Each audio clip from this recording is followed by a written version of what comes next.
जगन्नाथ मंदिर भजन मंडप ठारे अनुष्ठित एक कार्यक्रम में मुख्य अतिथि भाव जिलापाल रवीन्द्रनाथ साहू जोगदे।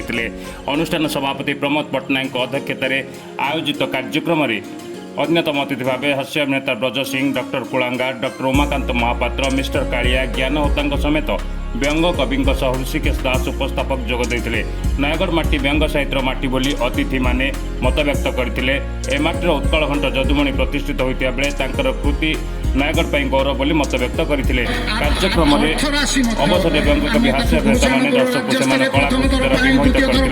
बहु संख्यार बुद्धिजीवी, साहित्यिक, सांबादिक और स्थानीय बासिंदा कार्यक्रम उपस्थित थे। अनुष्ठान संपादक निर्मल चंद्र सूर्य कार्यक्रम परिचालना करते।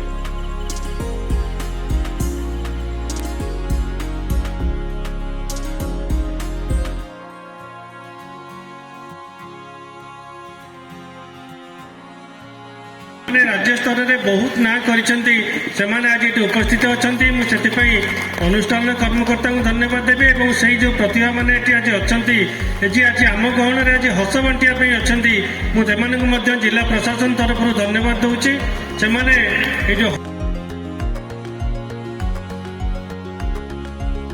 भंज द्वितीय अन्य किसी कहले से आनंद लगी न था कारण मुझे माटीर जो माटी जदुमणि कार्यकाल समापन करते जितेबले मु बर्तमान रीतिजुगे शैलीर कविता लिखुची, गीत लिखुची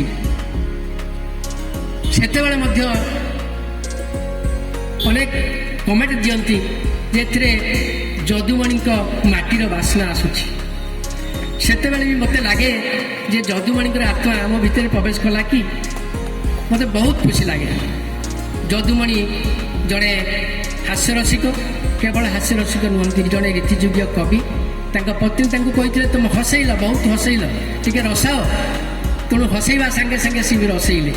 एवं मोर हास्य कविता, मोर हास्य गल्प कविता एसबू मो 27 खंड बही होगापर मु चिंता कली जो विभाग बहुत भल भल लोक मैंने अच्छा विषय में आपन सहित परिचित कर प्रथम आम सहित अच्छा कवि श्रीजुक्त सत्यनाश पूर्व आप देखिले सी आज पुरस्कृत हेले आउे गोटे ताली दिंतु। बहुत धन्यवाद। सांगरे नानी को पत्नी को धरिक आश्चर्य होते अन्य तो कहीं पत्नी को आनी ये कहीं धरिक तार राजटा मुझे कहीदेवी। कथाटा हूँ कौन कि जो शुणिले 21,000 टंका गोटे पुरस्कार मिल भारी आश्चर्य हेले 21,000 केते शुण बोली आगे जाकि मोबाइल गणिकी देखिले चिंता कले 21,000 टंका